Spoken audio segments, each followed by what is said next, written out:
agree that one day this nation will rise up, that all men are created equal.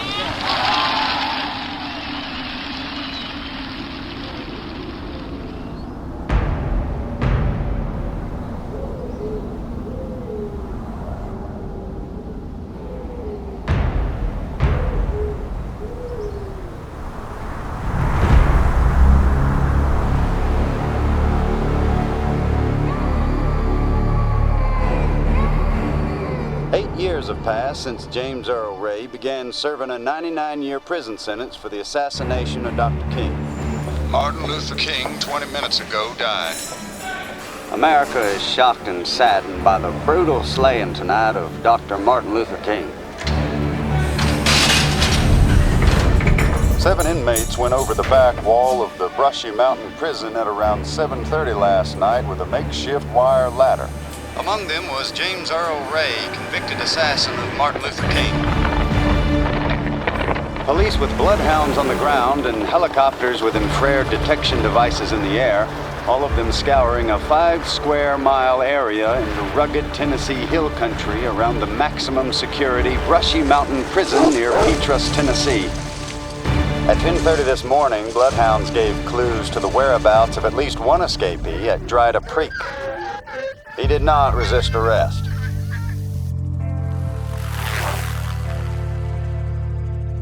I was in my 20s when James Earl Ray escaped. You know, I was young and cocky. I was pretty full of confidence in my ability. If I'd gotten over the wall without being shot, if I'd gotten as far as the woods, I think I'd have got further than James Earl Ray. I believe I would have had a possibility of being able to go fast enough to get outside their perimeter. I could have been 100 miles away. But the big thing is they know the terrain, they know the lay of the land, they know where you're going, and they put dogs out in front of you, and they keep turning you back to keep you within a radius. That's why James Earl Ray only got 8.5 miles in all that time, because they kept turning him back on himself. Ray escaped in '76. So between 9 and 10 years later that we went and did our first Barkley loop. But we had permission from the Rangers to do it. You had to get special permission, and they were dubious. They thought that, like everyone else who tried to hike that trail, they'd have to come and rescue us. But we turned up the next morning and told them we had done it, and we had friends who would really like to come there and play. The first 7.5 miles took us 10 hours. No one had been on that trail in many years. The foliage was pretty heavy, and there were places where you just had to go through chest-deep weeds and feel the trail with your feet. You could tell when you were on the trail because you didn't slide down the mountain. And the whole time you could see incredible potential for a trail run that people would have engraved in their memories for life.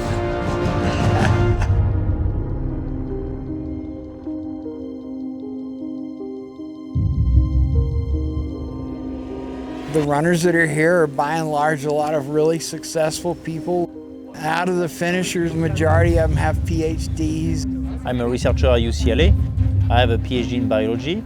It's interesting that all the past finishers of Barkley actually have a PhD. Why in the hell they would want to subject themselves to days of torment, thrown out in the woods to live or die? I'm John Kelly.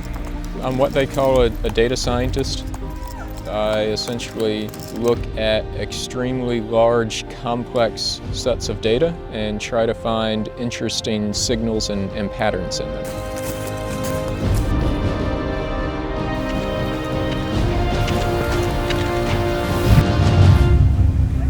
The people that tend to do well here are very well educated and know how to put together a plan, execute the plan, and adjust execution as they need to in order to finish. It's like a problem or a game, it's a puzzle, except their body is the game piece. What's important for this race is to be aware of all the details. If you did a PhD, you're maybe detail-oriented and you are kind of good with troubleshooting, and those are kind of skills you need for this race. Because if you get lost, you need to reorient yourself. You have to be smart enough to find your way back by using all the elements around you.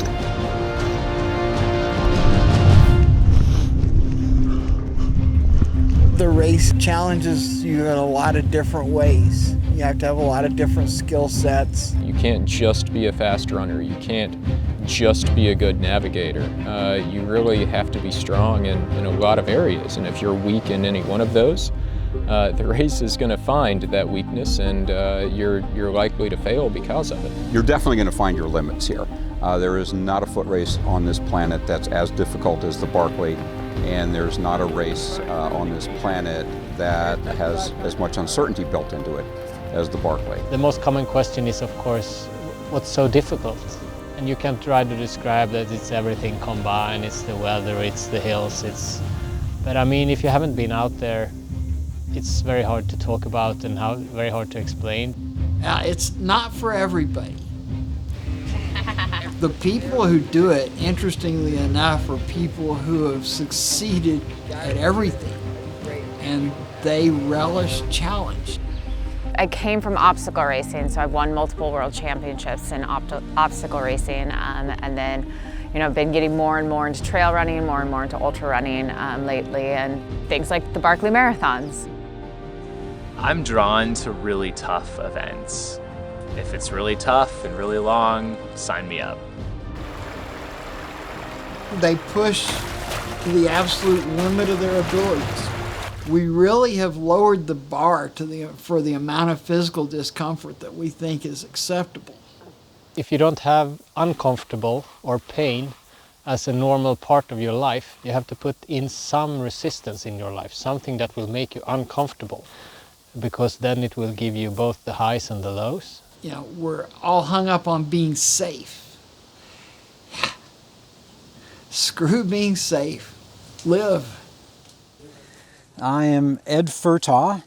I was given the nickname by Laz over 30 years ago of Frozen Ed. I'm named after the mountain here, Frozen Head.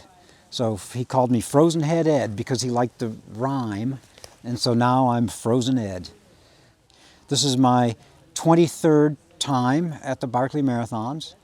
There's many other races that claim to be the toughest and the hardest and all that, but they have anything from 50 to 90% completion rate. The Barkley has a 1.5% completion rate. You look at all of the races that Laz has created, and they are all unique. They all have an amazing element of sadism in them. They all are designed in very different ways to push you to your absolute limit. I'm pretty sure there's no other race in the world like this that intentionally gets harder and harder, as Laz has said explicitly, to keep it at the limit of what's possible.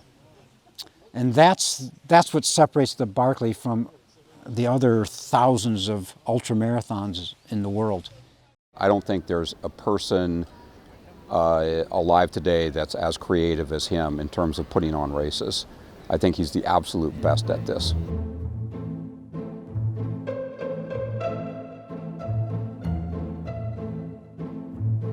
The whole thing goes back to Boy Scouts.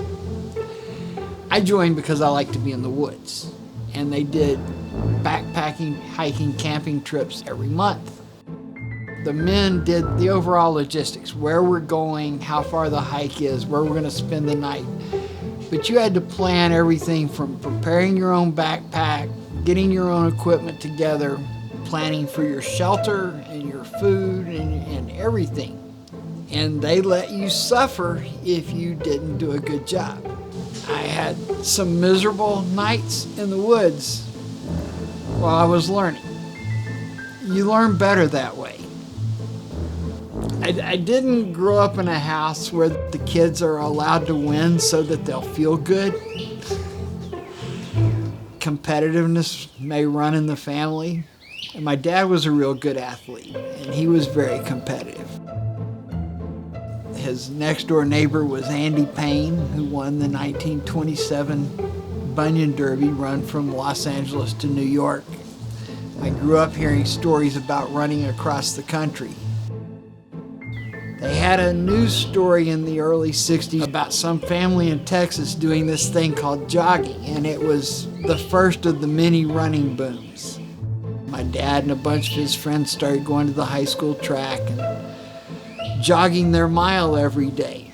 And my dad wanted to break 8 minutes for the mile, and I went down there with him. And I was just a little kid. I was little and skinny, which paid off for once.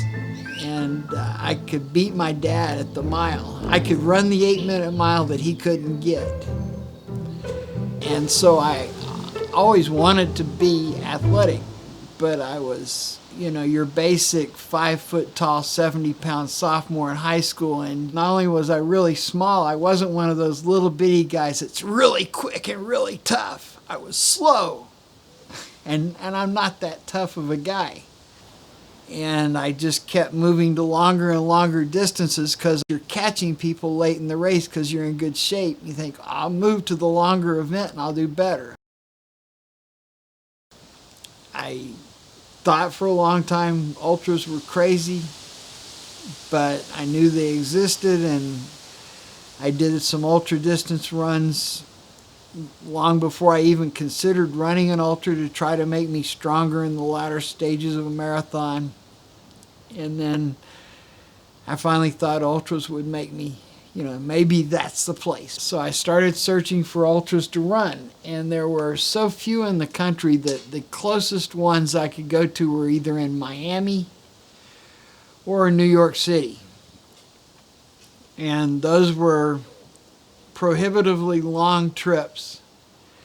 So I thought, well, I should just start one here and I'll run in that one. So I made use of the things I'd learned in Boy Scouts and built on all my life as far as undertaking a project. Start with your vision and then lay out the pieces to make it happen, and consult with people that know things you don't know. And I went to marathons and had a big piece of cardboard, and I wrote ultra marathoners on it. And I walked around and found other people who wanted to try an ultra marathon. The first one was in 1979, and it turned out I was a lot more adept at creating and directing ultras than I ever was at running them.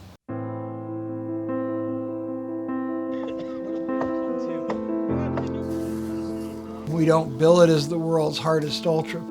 People just say that. It's just a very difficult race. I've been here 4 times, 4 tries, 4 failures. The first time I heard about Barkley, I could not comprehend why so many people tried and so many people failed. When you just see the numbers on paper, 20 miles with 30,000 feet of climbing, you don't understand why it's so hard. People respond when people respond with disbelief almost. You can run 100 miles? And to many people, that's almost incomprehensible. To a lot of people, it sounds totally stupid and crazy. 13 came to the first race. A lot of the people who came did not have fun. It was not what they were looking for. People would come and they'd say, this is unreasonable. I'd say, it's exactly the way that we described it. And they said, yeah, but I thought that was hyperbole. And then as some of the runners have commented over the years, they say hyperbole is not possible. You can't describe it as worse than it is.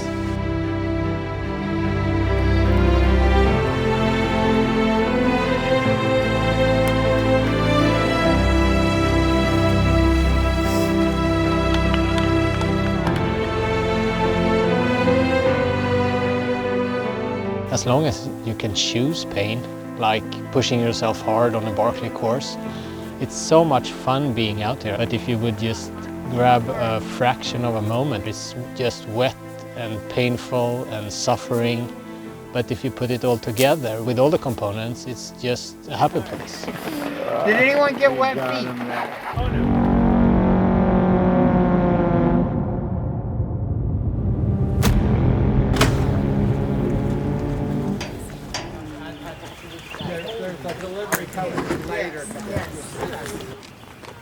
Holy moly, brand new stuff even. We just got it yesterday. Damn. We're going to use it at our other races. We have 6 races that have large numbers of states and Jim, countries. Tunnel Hill. The Fall Classic has every state, half the provinces, and Wow. 22 countries for the Fall Classic. Whatever environment it is, like the house. Holy moly. This is international. It is. Well, it's been hey, it's international. Intergalactic. It's Morgan County, man. That's right. There are people in Europe who know exactly where Wartburg is and have never heard of Knoxville. All right, put one on. Let's see if it goes. When entry opens, there's a limit to just 40. You look for the people who are coming that are going to enjoy it and get something out of it. As soon as I had the chance to run the race, it became another world. It was really fun for me. It was like a game, finding books, having fun with other runners. They just get better. Yeah, I think I just broke my PR for 20 miles. We are setting up an area for them to make quick pit stops if they need to.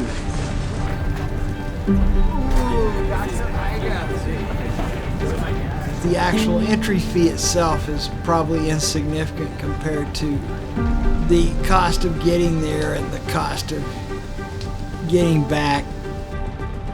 It's $1.60 because there's 100 miles and a 60 miler. It's a penny a mile. This is my 5th time at Barkley.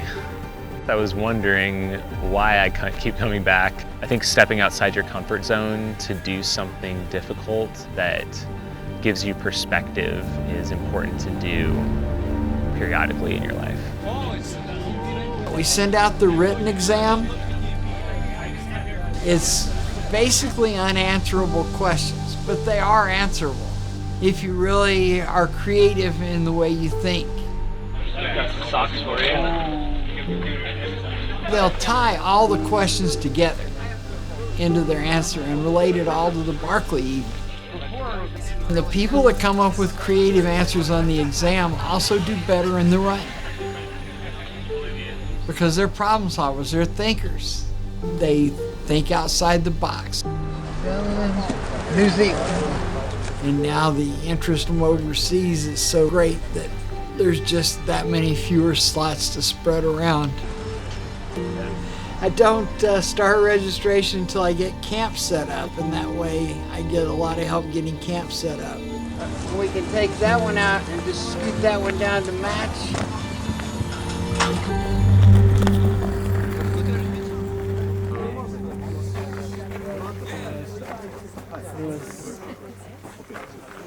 I don't know about the weed. Depends what time. The weed may object. I have a special treat for you. I heard it was your favorite. It's from Maine. Oh yeah! Yeah! We'll put those where no one puts Exactly. If they bring cigarettes or chocolate, I would be a fool to complain. If they wanted to make me happy, it sure does it because I like chocolates and cigarettes. One year we got license plates, and then we thought it would be fun to hang them all up. And then after we hung them up and looked at them, we said, oh, we should collect license plates every year. The price of the Barkley went up by a license plate. Then you figured out with repeat runners, you would get a bunch of the same license plates. So then we changed it to just virgins would bring their license plates, so you get one from each new person that came. Now it's kind of like the Barkley's trophy case. That's the Barkley skins on the wall because most all those license plates represent people who failed.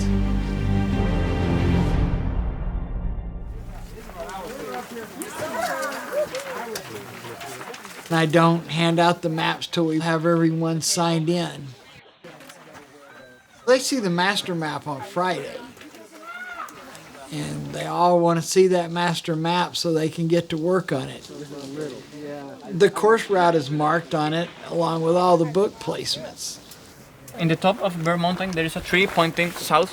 Yes. So opposite side of the tree there is a rock. Under that rock. So when he says that there is a rock, there will be 50 rocks. Right. We give our own names to the geographical features, and those place names don't appear on the map except for a few of them where they're regular park trails. You'll need your instructions. Come down from the summit. The instructions give you the detailed information about exactly where the book is placed. Within 2 feet, only a hair west of due north. Almost north, meaning like this is due north. A bit west of due north will be on the side here. If you can follow the course on the map, it gets you within a small area of the actual book. I mean, also, this was easy to find the book because we were coming from that ridge. There are actually 2 hollow trees, but you have 2 sets of those.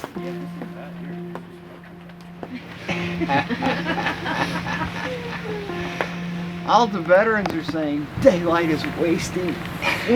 Daylight is wasting. And was that the first time?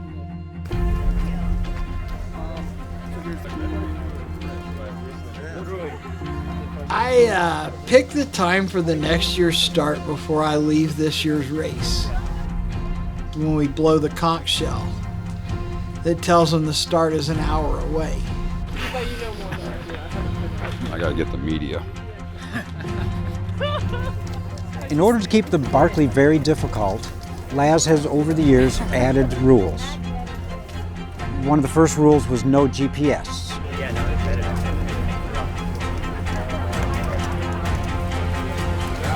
But then, you know, in recent years, modern watches have so many features, heart rate monitors, GPS, all kinds of devices built into the watch. So starting about 3 years ago, this is the 3rd year that Laz does not allow runners to carry any electronic devices of their own, not even a watch.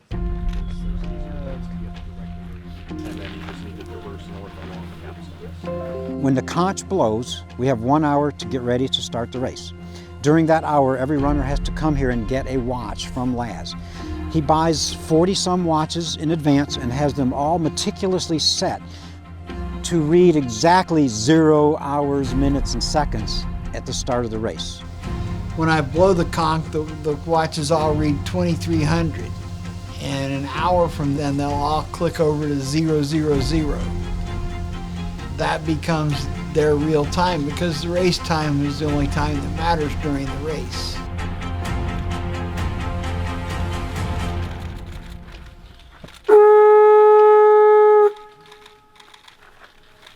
That was perfect. Yeah, totally. Thank you so much. Hey, first try.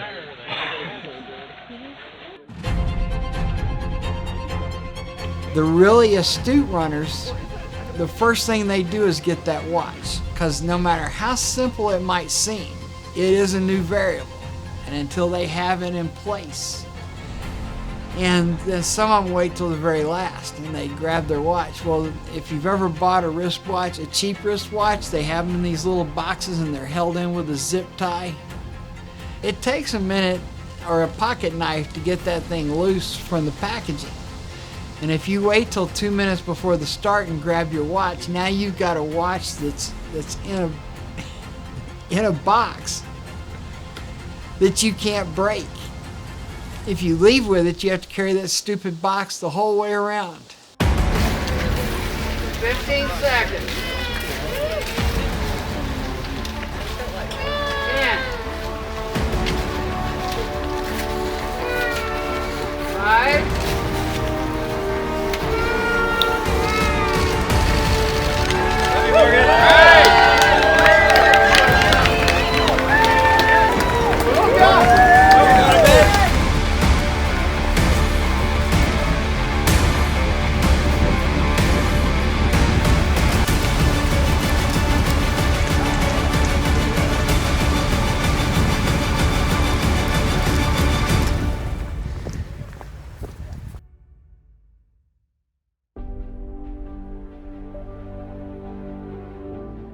These are planning people. They don't just wander into things unprepared. It's hard to train for this race. I had the chance to come here and do a lot of the trails, try to understand the full picture of the park, how every mountain connects one to another. Good morning, good morning. How are we doing? Good, how are you? Great. We're gonna go out there, have a good day. Here he is, coming up Loop 5. Yes!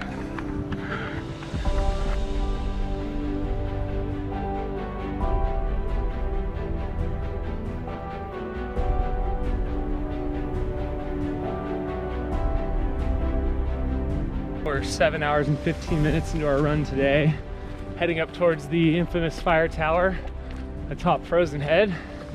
And we're about 25 miles into our day with over 7,000 feet to climb.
It's 5 loops of a 20-mile course.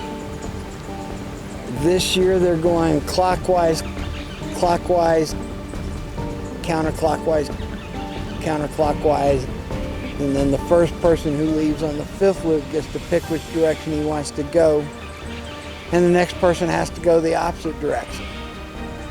Like it is now with the starting time, they'll have a loop in the day and a loop in the night, and then a loop in the day the other way and a loop in the night the other way. And each one is like a different trail.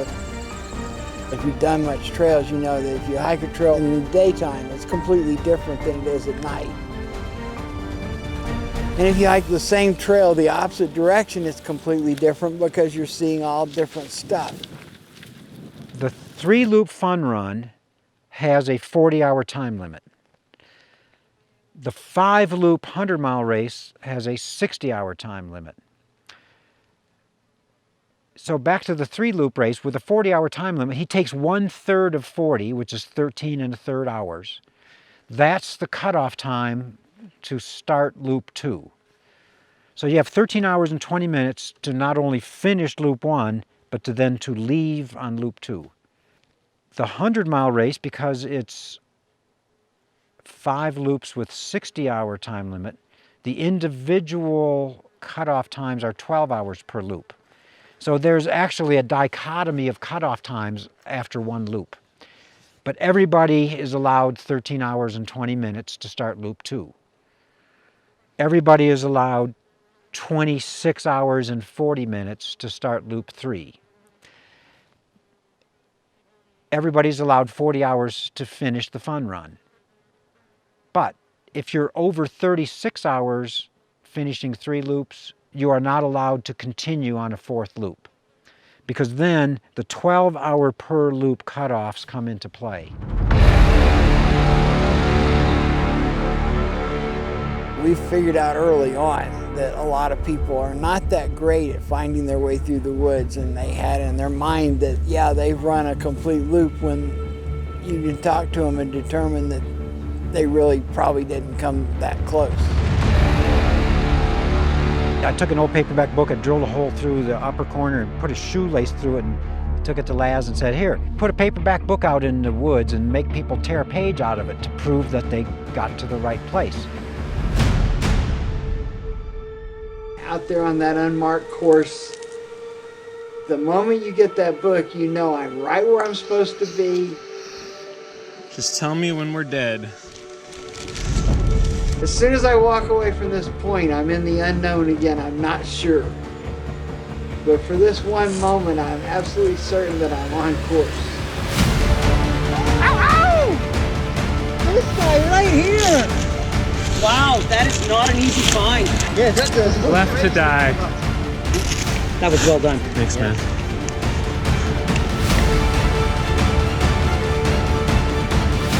And then later on, thought of where they pulled the page number that matched their bib. This year there were 14 books. A runner has to come in with 14 pages, and if the runner's bib number is 7, they got to have 14 page 7s, one from each book. Is this the first one? This one. This is the first one in after retreat. There have been more than one case of runners who lose a page. They collect their pages and then lose them. Is there another one in there? No.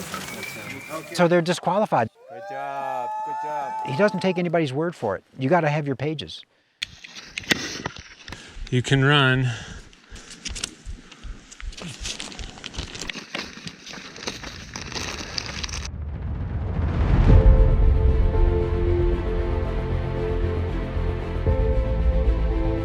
First loop was very fun.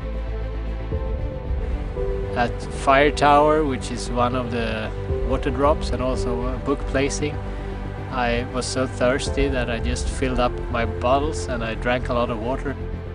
And then I felt that I was ready. So I took off, shooting down the mountain again, going down Ratjaw. And after a while I realized that something was wrong. And then I remembered that I had forgotten to pick my book page. So I had to turn around. The first thought is like, this is totally devastating and I have to do another climb and I have to go back to a place I've already been. Hi. Hi. Is there a book up here? Mistakes are just catastrophic. And every time you make a mistake, that time limit is so much tighter than it seems.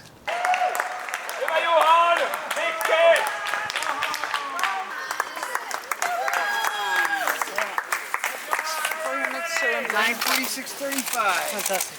I heard you did a bonus rat jaw just for the hell of it. Rumors travel fast in these mountains. All right. 3, 4, 5. We could hear your anguish from here. It wasn't an audible cry, it was just the sound of pain in the air.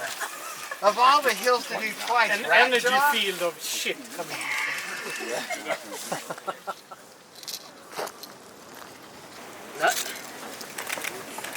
I'm gonna wine on this. This won't move. I mean, it's all we got. So you twist it like this, right? What? Yes. Yeah. We try it for a bit. If it doesn't work, I just turn it off. Okay. Ja, jackan tar jag på mig. Hi, Mark. Hey. You forgot something on the tower. Yeah.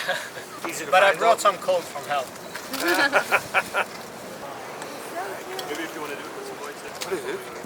So it's going to get down to freezing tonight. Yeah. Can you just move your feet like this?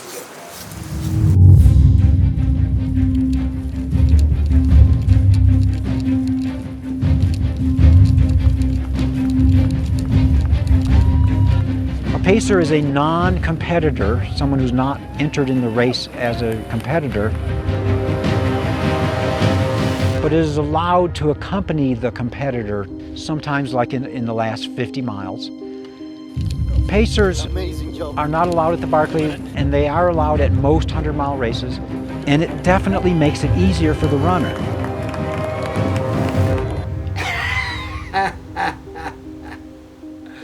I was stunned the first time I heard of pacers. I couldn't imagine that anyone would allow it. I couldn't imagine why anyone would want it.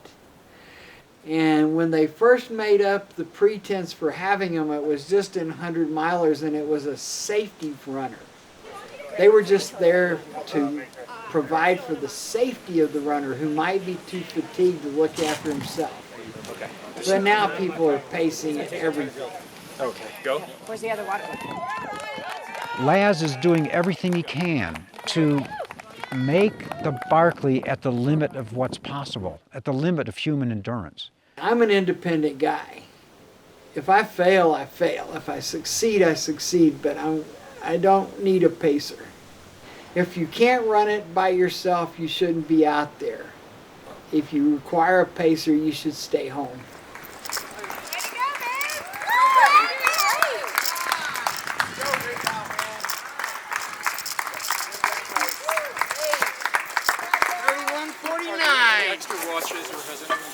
Dion right behind you.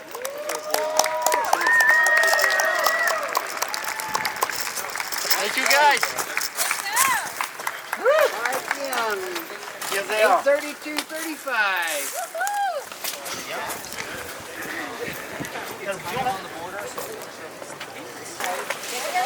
I better get numbers ready. These guys are not looking around.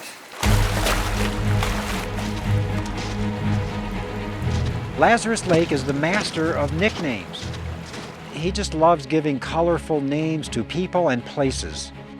On the Barkley course, he likes to give things names that aren't necessarily on the map. He's trying to keep the course a kind of a secret. He has us go off trail and down the backside of the mountain, and he calls that Yakmate Hill, which is the French equivalent of checkmate. He calls it checkmate because when you're on your third loop, you're coming up this hill, and it's really, really hard. You know, he's kind of making a play on the chess term checkmate is, I got you now. You know, you're done, you're cooked. Hell is what he called the worst climb in the early years of the race. It was on a really steep hill with an almost undiscernible trail, all overgrown with briars, and he just started calling that hell. And then later on, he found another hill that was even worse. It was 1,600 feet of vertical straight up in just under a mile. He called that Big Hell. So now we had Little Hell and Big Hell on the same course. There was a guy who now holds the record for the most Barkley starts. I think it's 23. Leonard Martin. And I think he was the first one who described this one really steep place where we're going down a mountain. And Leonard just sat down and slid. He just sat down in the mud and slid down this hill, thus leaving a groove in the mud that forever after has been known as Leonard's butt slide. All the debate ended this last year about the worst hill on the course because there'd been a lot of discussion over the years. There's people that vote for Little Hell. I think Little Hell's the worst. People that think Rat Jaw's the worst or Big Hell. Nice job! Nice work. Good job, see? So how did you enjoy our little trail? I was probably all right until Big Hell. See, I always thought Little Hell was worse. Oh my God, yeah, that's the worst climb. I can hit it in about 45 minutes, but Fresh. no, in the race. Okay. Fresh, I could do it in like 15. It astonished me. I couldn't believe it. Really? It's not that bad when you're fresh, Right. but after the softening up process, it's really nasty. I hated. But And the which climbs briars are on the easy Ratjaw, climbs? like I just didn't think the briars would be that like that. You know, you're running along and then all of a sudden you're just completely covered in these Okay, so that makes So I think his second round was And fast. when you're ready, just come around the side, grab your number, and you're off. Thank you, nice. I like every hill was horrible. Success. Good job, guys. It was pretty much unanimously agreed after this year that the meat grinder is worse than any of them. You just look at it and you know, you put a runner in the top and sausage comes out the bottom.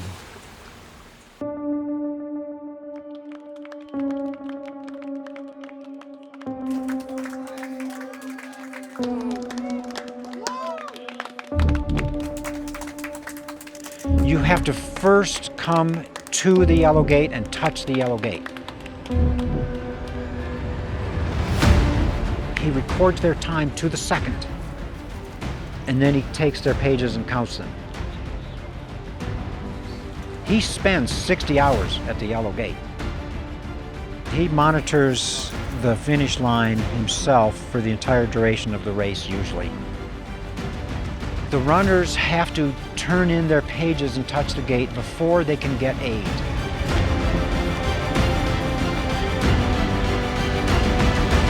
There's no time limit on that other than the time to start each next loop.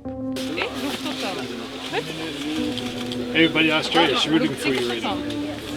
Okay, there you go. He was at his time. Yep. This in here, it's supposed to be very cold tonight, so that you take plenty of warm clothes. Super cold? Just a little bit cold. Super cold. Colder than last night. Minus 10 Celsius, down to minus 12. 15 minutes. You got 13 minutes, 12 minutes. Guillaume? I hope so. It's supposed to be Guillaume, but I'm not going to write it down till I see him. 7 minutes.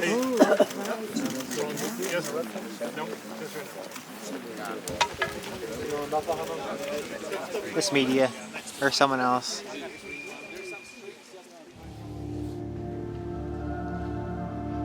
You go a lot slower at night. It's harder to find your way, it's harder to see the trail, it's harder to go. And it's one of the reasons why the unknown start time throws such a factor of confusion in. If you want to go hard enough to make space for a little bit of sleep in there, which most people want to, then you don't want your sleep to come during the day. And you don't want your sleep to come while you could be doing an easy part of the trail, even if it's at night. You really want to sleep and prevent yourself from being on the worst parts of the course in the dark.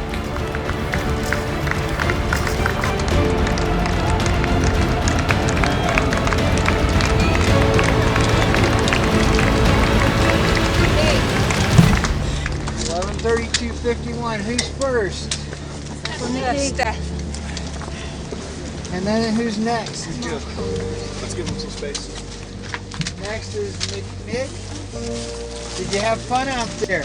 Yeah, thanks for the skillet. I made some eggs. Took my time. Oh. Had an omelet. Did y'all get together for mutual support, or you just trying to beat each other into the ground? Mutual support. All right, who's got some good organized pages? There you go. Nice. There you go. So is that a sweet loop this year? Yeah. You know, hopefully it'll start raining so we Can't can. imagine any way for it to get better.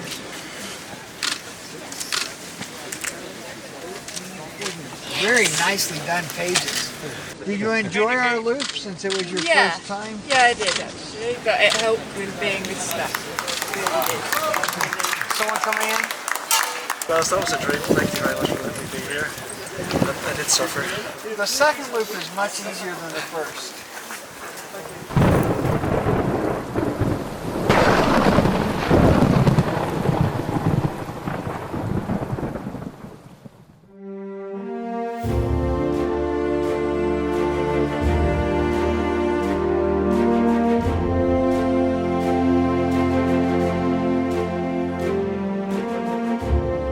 More than any other race, you're going to see people linking up at this event. Normally it's a very good camaraderie out on the course. Thanks. All right, hey, thanks. Woo! The best case scenario is to find a group of 5-6 people and work together. You have more eyes to cover, what's around you, and it's easier to find bush like that. Man, when it was raining in the middle of the night, it was nice to link up with a couple other guys and push through that storm together. Oftentimes people are coming back to the gate in pairs or in groups of 3. What happened? Everyone said y'all were invincible and doing great. On pace for the 100. Navigation was good, legs were good, but the one thing that was like in my control, which was clothing, I just fucked up. I just fucked up. It got cold. It got cold. It got very cold. Which seems like such a stupid reason. Sorry. I just really wanted to get out under 12 hours, and the turnaround was so quick, and I didn't take the time to think about it. It wasn't on my checklist. So hot as well. Yeah. People don't, unless they've been out there themselves, they don't really know what it's like out there. It's a special thing to share that with someone else that's been kind of in the trenches with you out there. We were so cold. It was hailstorm and windy and cold. Yeah, you had hailstones. Yeah. We was thought there might freezing be up there. sleet up there. Yeah. Absolutely freezing. It was a You're blast. not the only ones who came back really cold. I had a really good time. I'm just going to be mad at myself for 365 days. That's all right. Oh, because you can't wait to get back out there. I mean, what could go wrong? Exactly. No, thank you so much, Les. Yeah, it was Just great. for giving us the chance. Yeah. The first week was so fun. These guys are brilliant. You got to do a little hill. Yeah. That was my favorite hill to hate. Back in that day. Do we do our test? It's a very special friendship that grows from this type of experience.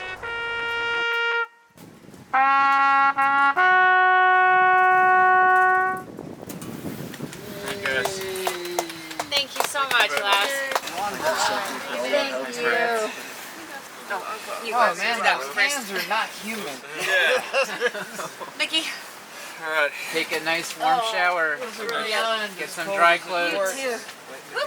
Don't fall on the way to the shower. Yeah. Turn your lights back on. I think about all the training that people do for this race, and so I really try to think about that in addition to the time that they've just spent out on the course. They also spent so many weeks and months and years, oftentimes, getting ready for this race. So, for them, being tapped out at the Barkley is a really meaningful time. So I try to do a good job of being a rusty bugle player and giving them a version of taps that they'll remember.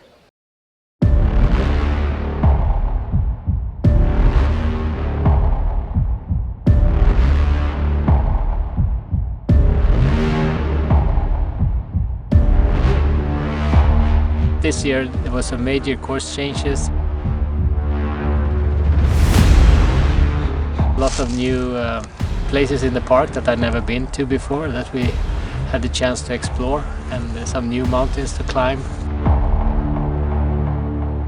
We change it pretty much every year, at least a little bit here and there, so that people see something new.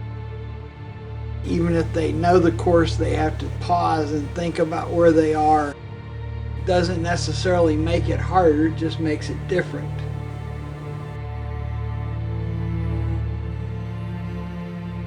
Course design is something that you get better at with time. You sit down and you look at the whole course and how the pieces fit together and what the layout is, and envisioning how the runner will feel, what will be the experience of doing each different part as it comes, building on the previous parts and considering the time of day that they get there and the amount of time into the race.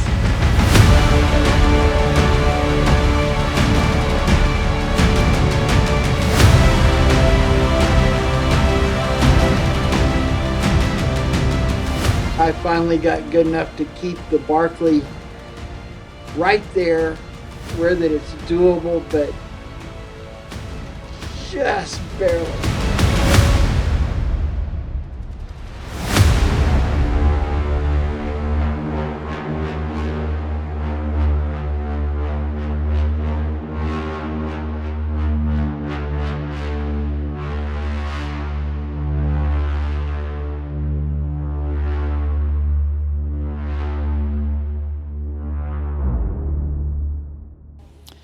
It's the race that keeps getting harder as the runners get better. The way he made the course more difficult without increasing the length, by taking the course off of the trails and going cross-country, like down a mountainside and then right back up. So the distance stays the same, but the amount of climb and descent increases. Each loop is now up to a little over 14,000 feet of climb and 14,000 feet of descent. For a person to walk or run 500 vertical feet takes the same energy as 1 flat mile. The 14,000 feet of climb is the equivalent of 28 flat miles.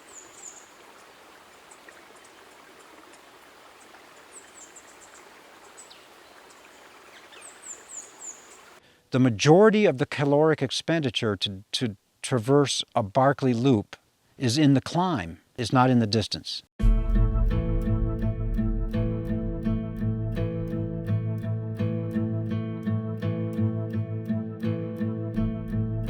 Loop 2, you're a bit tired and rain starts coming down and becoming cold. The rain also brought fog at the top, so that could explain why some people got lost.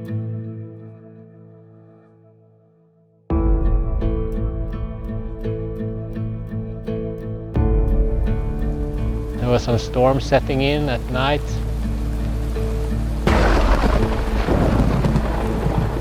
I was soaking wet and the wind was just howling and couldn't control my movement because I was shivering so much. There's not an option to seek shelter and to get into a comfy place or quit. The only option is to push on. As soon as the rain stops, this time it stopped by turning into snowfall, but still it's not adding any more moisture to your soaking clothes. So that's when your body heat starts to dry you up. It's not comfortable, but sooner or later you will get dry, even though that it's freezing cold and you're shivering.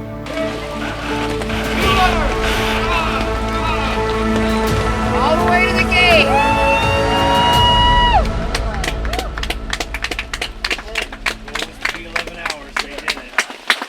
Bam! Look at that. 56 We got hours last time. right I now. didn't need that. Yeah. Hey, John. My watch is no longer working. How you feeling, John? That's surprising. That's a really fun course you got out there, lass. It's a lot easier than you expected, isn't it? Yeah. Had we not spent an hour looking around Indian Knob in the fog, it would have been better. Well, did you run into anybody else? Because we've heard that story more than once. You're probably not going to break 50, but you can still bust the course record. Hell yes. Yeah, there you go. Thank you. Lads, what do I do if my watch doesn't work anymore? Deal with it. It's kind of bad. It reset to 0 somehow when I fell, I think. There's 13. I think when I'm talking, I lose my count. You guys have got this in the bag because everyone has said the second loop is easier. In the dark, you can't see what's coming. In the fog, you can see it even less. So you don't suffer that way. We'll be back. We'll see you in a few. No woman has ever finished the Barkley 100. In recent years, the course has gotten so hard that the women, even the best women runners, they just can't quite do it in the time limits. I absolutely believe a woman can finish this race. I would absolutely love it to finish myself, and I plan on that one day. I Firm believer a woman can finish it, and I know that there will be one, and I have a feeling there's going to be one very, very soon. I've gotten really tired of saying it's too hard for women. But, you know, what am I supposed to say? And if you look at course records, world records, any kind of running record, men versus women's times, men are typically about 10% faster. So Laz is fine-tuning this race for the strongest male runners who go there. If there are women in that range of capability, they haven't come to the Barkley yet. But many of us, we would love to see a woman come and finish the Barkley. Make Laz eat those words that women are sissies, they're too weak.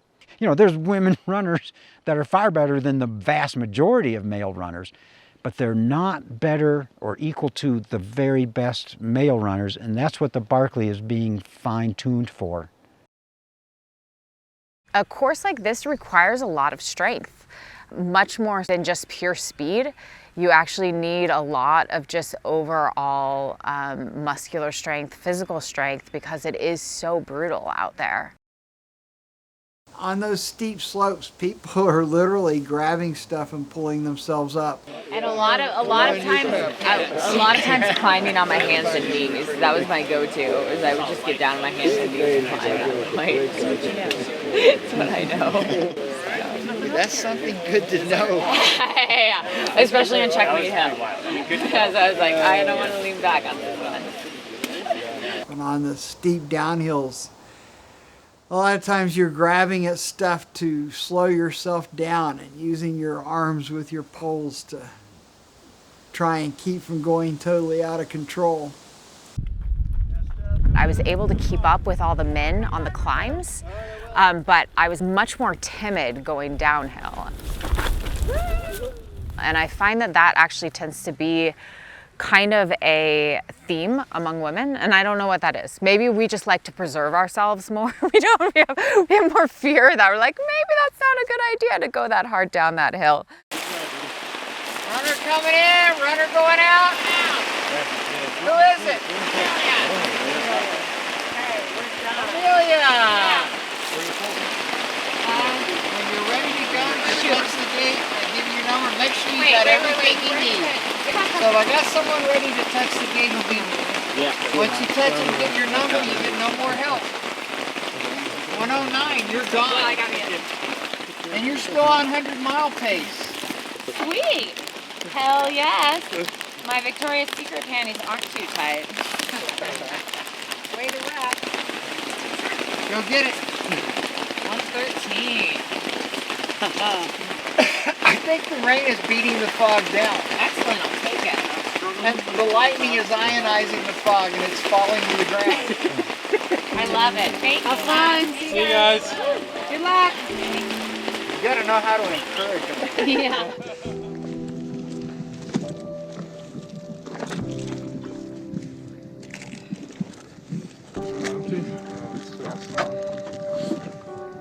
How's everyone doing? Fantastic! Apart from a broken collarbone, all is good. Last page. Last page. Woo! We worked for this, baby. Oh boy, did we what?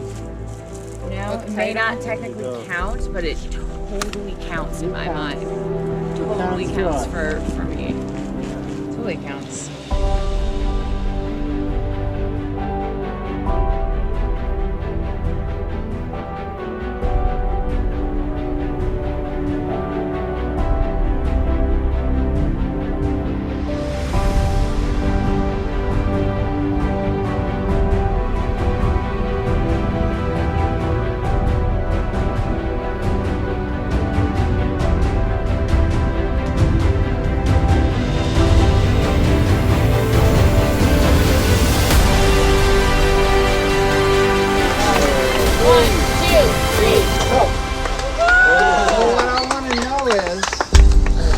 Finishing a complete loop, or did you take? No, we got all our pages for you. All right. I just really wanted to see Checkmate Hill. It was everything I hoped for and more. It's sweet, isn't it? It's great. I actually think Harem's vertical smile is worse. Oh, but now you've broken my focus. Amelia Boone. Yeah. Yay! I'm running out of gas. But you got that birch beer to keep you going. Oh, yeah. He ate that. There's not enough sugar and caffeine in the world now.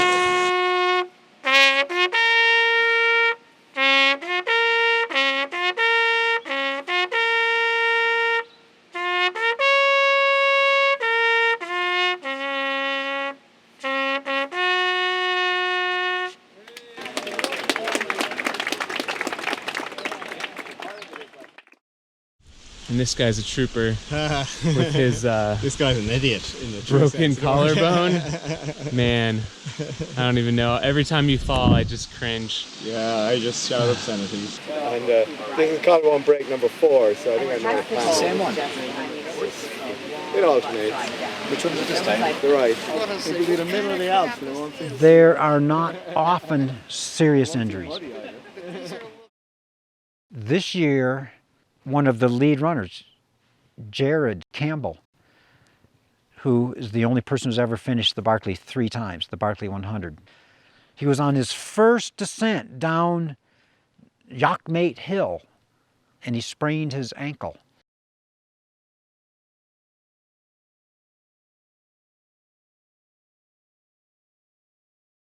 And it was so badly sprained and swollen that he stopped after one loop on a doctor's advice.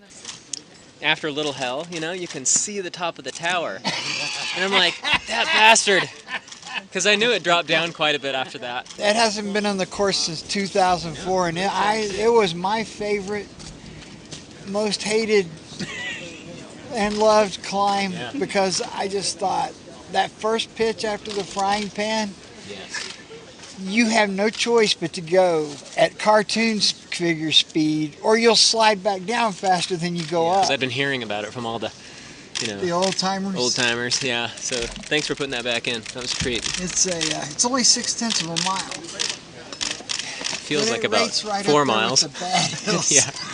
Yeah, that was brutal, in a good way. Where did you turn? Oh, geez. The very first descent.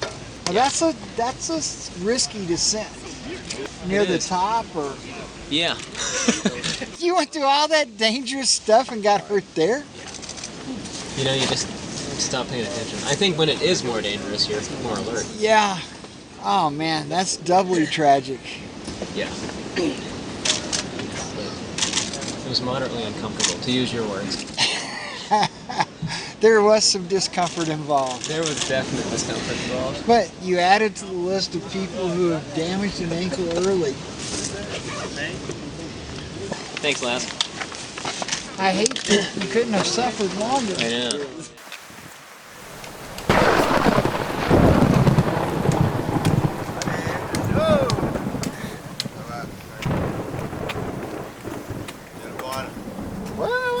You got to touch the gate? Oh, yeah.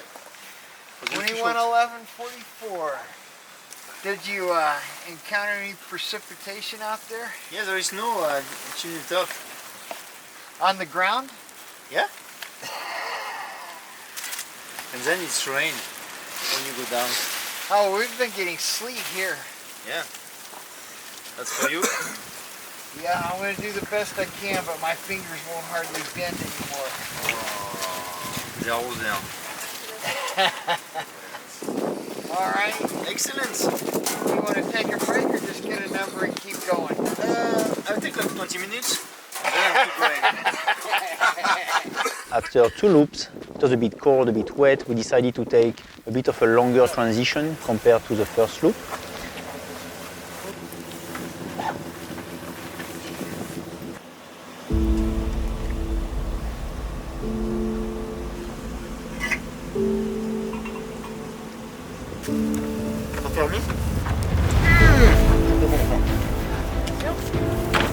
My spirit was very high, was very energized, and I decided to go for the 3rd loop. You're all ready? Yeah. Yep. Throw my hands out enough so that I can write your number down.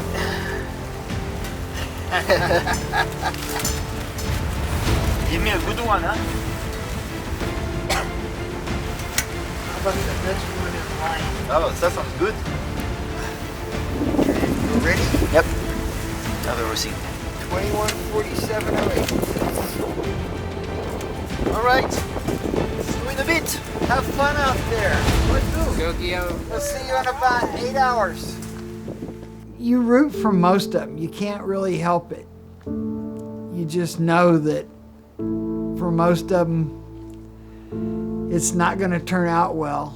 And for it to be what it is for the people who do finish, that's the way it has to work.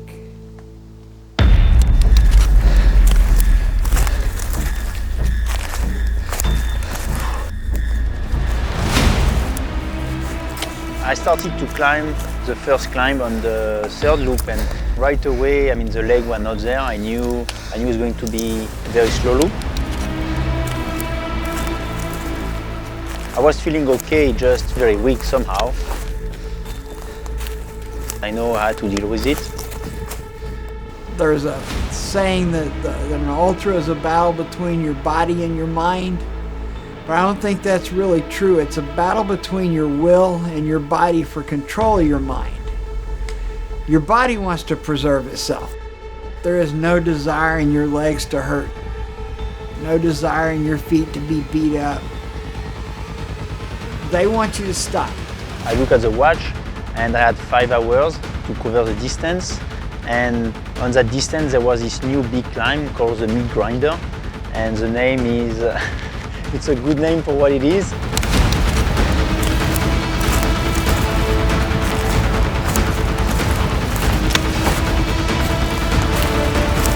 At the top of the last climb, I look at the watch, I had 25 minutes to go to camp. So in my head, I was still in the fourth loop. I knew that if I was pushing hard enough, I could arrive in transition, take the fourth beep and go back right away.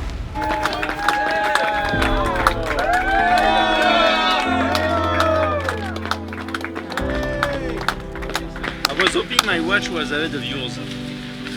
I'm afraid it's not. 36:03:49. Y'all had a really slow third loop. Yeah, I left my quad in the Meat Grinder. Is that a hard climb? It's a difficult climb.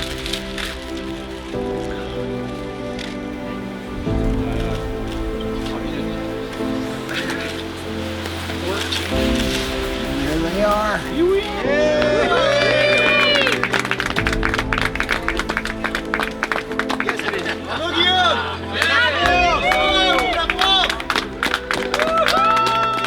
When I arrived and I knew I was over time, so I could not go on the fourth loop, it's both a relief because, well, it's over, right? The suffering ends and you don't have to go back during the night in the cold by yourself, right? But at the same time, you're a bit disappointed because you came up short for what you came for, but it's still an improvement compared to last year, so in the end, it's still a good result.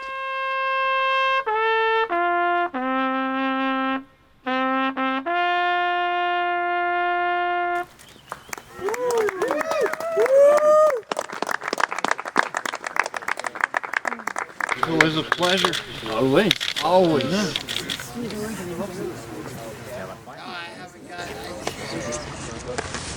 Excellent. Let's wrap it up.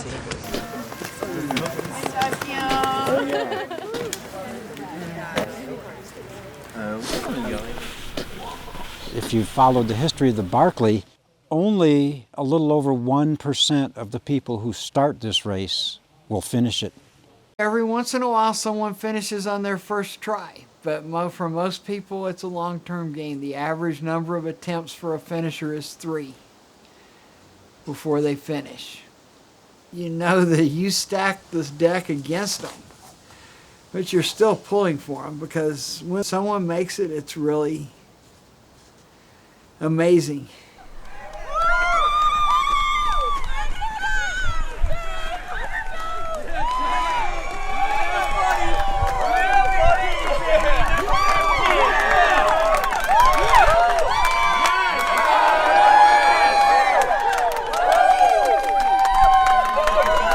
was my third attempt at the race, and I'd gotten progressively a bit farther each time, and that year I was finally able to put it all together and come in with just 29 minutes to spare. Nice job. Have one more thing. The most challenging thing that I've ever done, physically and mentally, really. What was the total time, Les? 59, 30, 53? Yeah, 59, 30, 53. Beat Jared Campbell. You had lots of time you could have used. You were unbelievable.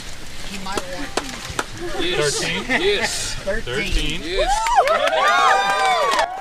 But also just an incredible experience that I learned a lot about myself and a lot I was able to take away from that race. Every year the field is stronger and stronger, and everybody think, oh, it's going to be a mass finish, but every year we got slapped in the face, you know. Every year the Barkley shows why it's called the Barkley, and this year was no different. Was 2019 a disappointing year for the Barkley? No, it was an entertaining year. Is a runner coming in? Looks like it. Yeah. Woo! Yeah. Right, all right. 11:58:17. 65-degree temperature change from the end of one loop before you get to the finish of the next. Even if you're smart enough to be adequately prepared, physically, that's difficult. That's really hard on your body. When you run in the heat, and it was hot that first day, they were out in the sun going up and down those mountains, and it got up over 80 degrees, that drains you. You like the course? A little bit warm. 14. Well, tonight you're supposed to get 6 thunderstorms. Yeah. It'll cool you off good. I'll be very happy. It'll be just like New Zealand. And if you run in the heat and the sun like that, then that night it could get down to 50 and you feel like you're going to freeze. But what if it goes to 15? And the wind is howling. And the place that you ran a loop ago in 80-degree heat, you're shuffling through snow. It was a hard year. So who have we got coming in here? We want a 3-for-1 special on pants. After all that you've earned, Susan was telling me she tried to talk you into taking your long pants and your warm stuff this morning. Well, I took some. I didn't take my long pants, though, which turned out to be a mistake. And y'all got here at 18:20. So where did you get off the course at? Book 8. Yeah, we never found it. You never found it. Which one's book 8 now? It's by the river. Ah, did you turn around when you came to the confluence of the two creeks? He really is trying to create a race that's at the edge of what humans are capable of doing. There was one other group that didn't find that book, and they all turned around about 20 yards before it. Oh. Yeah, And we then We were up and down the river for hours. Did you go all the way to the gorges? We tried to. So then what, you climbed Little Hell anyway? No. No. How did you get back? We climbed Highway 116. What he's made is the opportunity for people to come really find their limits at a race that's not designed for them to succeed. It's designed for it to be just barely possible, and I really admire that. Let's see what we've got here. We've got U.S., French, U.S., Belgium, and New Zealand. I think everyone, when they first meet him, is a bit intimidated. The more you get to know him, the more you know that he really has a huge heart under there for all the runners that come here. He really wants to give people the opportunity to find what they're capable of and to really allow them to challenge themselves. He, more than anyone, wants to see success out here. Tell me when you're ready. I'm ready. But to him, success has to truly be success. 24, 44, 47. You got this thing. You know you still have a possibility with a really good lap. Yeah. To be out under 36 hours on the next one. It means nothing if it's easy or if it's something that does not carry the possibility of failure. He's a very clever man. High intellect, big heart. Maybe he's sadistic because he makes the course so hard, so I cannot make it. But I mean, that's the whole part of this. It should be just at the brink of what you can do. No! Yeah. Say it ain't so. Where did you get? Indian knob. Oh, that one took a long time, didn't it? That doesn't sound like a fun trip.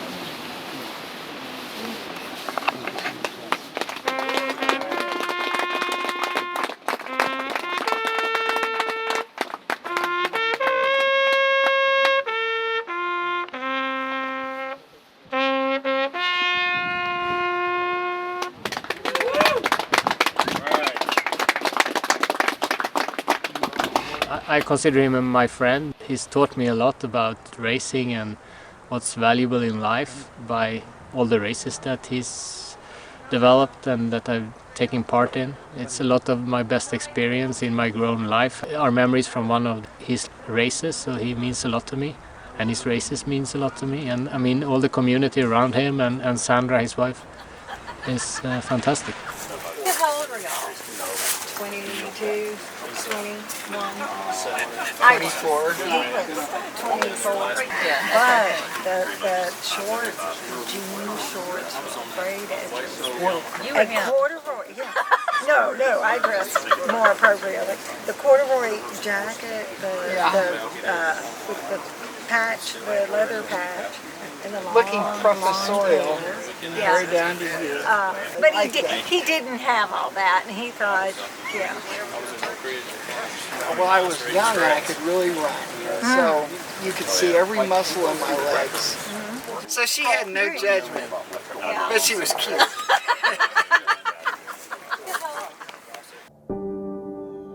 2, 3, 4, 5, 6, 7, and that'll be 8. But the 22nd would be okay because that would be 8 weeks before. I came here because it was a great place to run. We're not going on the trail today. I love the gravel roads and I love the hills. We had bought the farm and wanted to put on a race in our backyard. I built trails and stuff, but it's not that big of a place. And I had about 4 miles or so of trail, and I thought, you know what I could do? I could do that race, and we just called it the Big's Backyard because it's in Big's backyard, Big being my dog. But you should be careful where you step, big guy. His job is to walk in front, and if there's trouble comes through him. Especially during warm weather, I have him walk in the front because if there's a rattlesnake, Big can smell the snakes, and he doesn't like them at all. And the big dog is really taken off. I'm amazed at how popular it's become. It was an idea that I had when I was in high school. He's a pit bull, and it seemed fitting that a pit bull would put on a contest where humans fight to the death.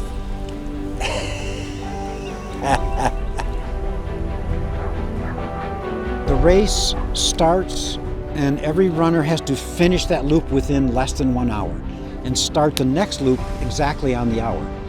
And And they keep doing that until there's only one runner left. All right, Johan. All right. Just a little over 4 miles. It's easily done within an hour. But to just do it over and over and over and over again until only one person is left, I thought was an absolute stroke of brilliance.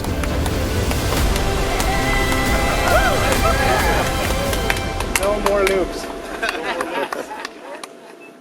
I put on 6 races total every year, which looks like that's about as many as I can do and have enough time left over to eat and sleep.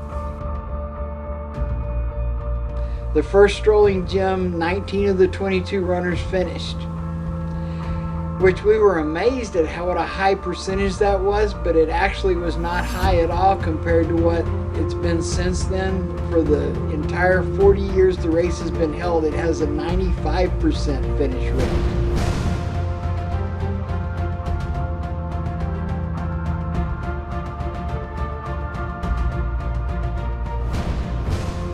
The Vol State Road Race, which is 100 pi in length,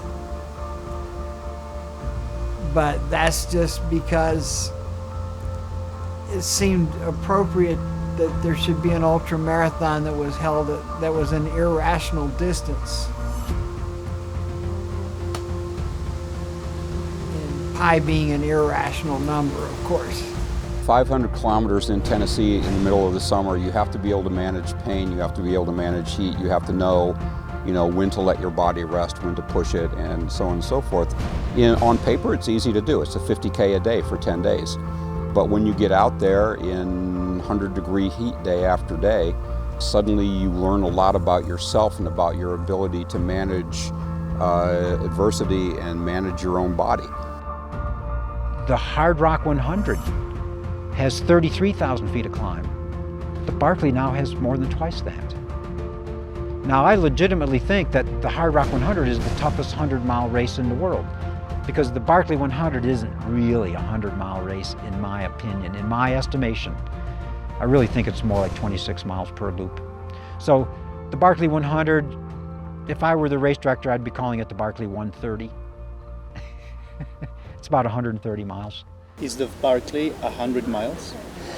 It is. Do you think it is shorter? Have people been talking?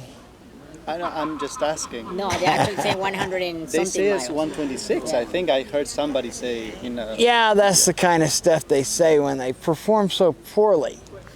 The best thing you can do is to make the challenge bigger. It's really just that we haven't, we don't sign up enough mentally tough people who can run a really slow 100-miler.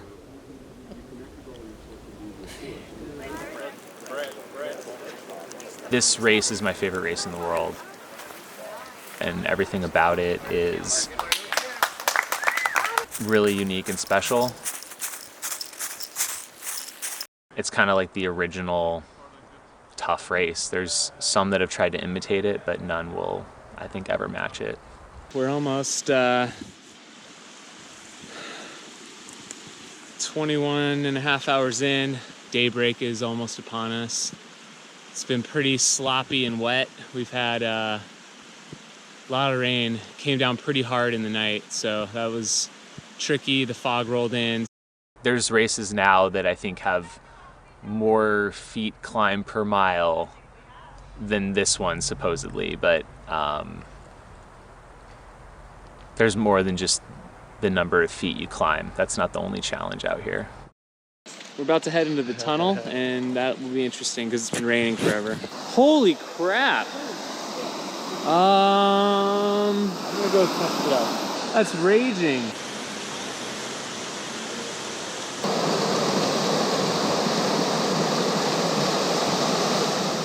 Especially for what you think is difficult in terms of sport and ultra running and mountain running, mountain climbing, this will alter your view of what's tough, most certainly.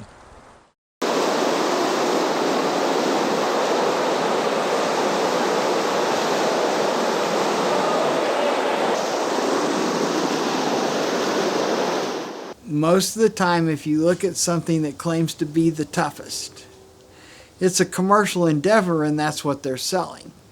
You get to buy a shirt that says you ran the toughest race. You know, some kind of souvenir, like something that you can show the world that says you did the toughest thing.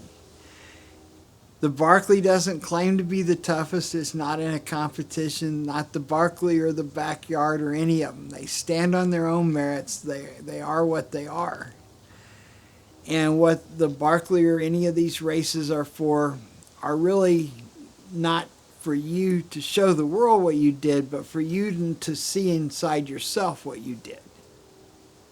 And really, when you're looking for people to run the races, you don't want people who want to go there so that they can say they were there. But for people who want to go there so that they can look for that something inside themselves.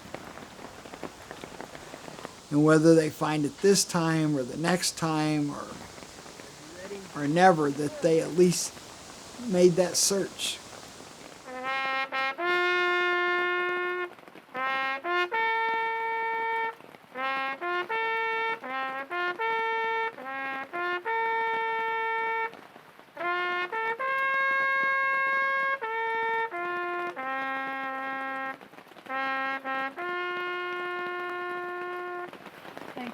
You're forced to learn a lot about yourself, the positives, the negatives, where your weaknesses are, both in terms of the race, but then also mentally. All right, John. All right, John. All right, John.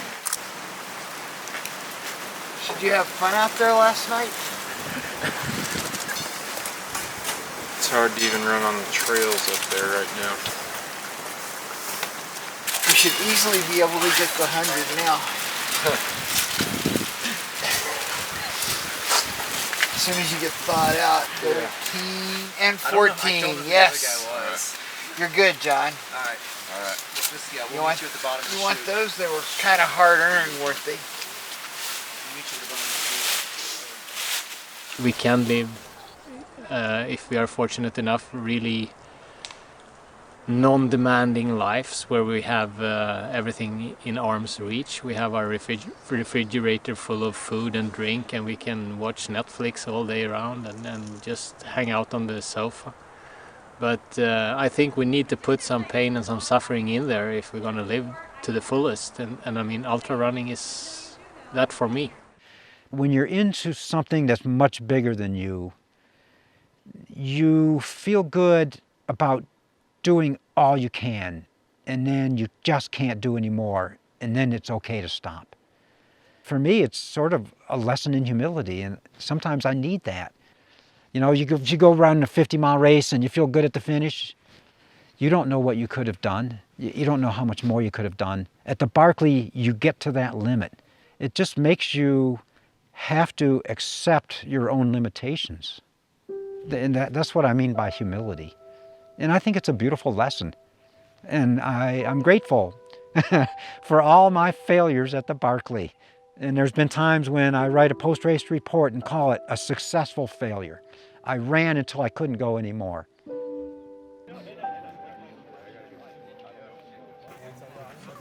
Stu Gleeman, Jim Nelson, Mikhail Popov.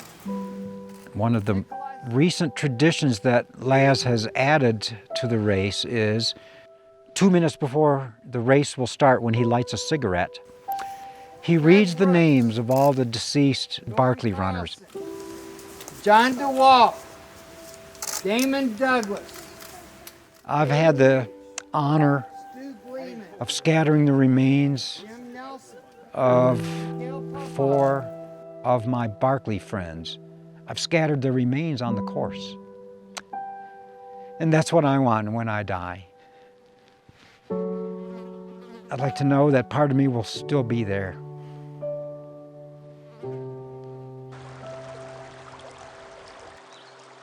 I anticipate actually that eventually I will die. This race, I think, is worthwhile to the people who run it, and maybe to the people who see it and it stirs their imagination to try something that they might fail. It's all things that were taught to me. And If those things are taught to other people, it becomes part of them. So you yourself fade out. But if these things that you think are true and real and important travel on, that's kind of a legacy. But it's not like I'm responsible for it. I just took it from someone else and carried it a little ways and handed it off. So the winner carries it home for a year?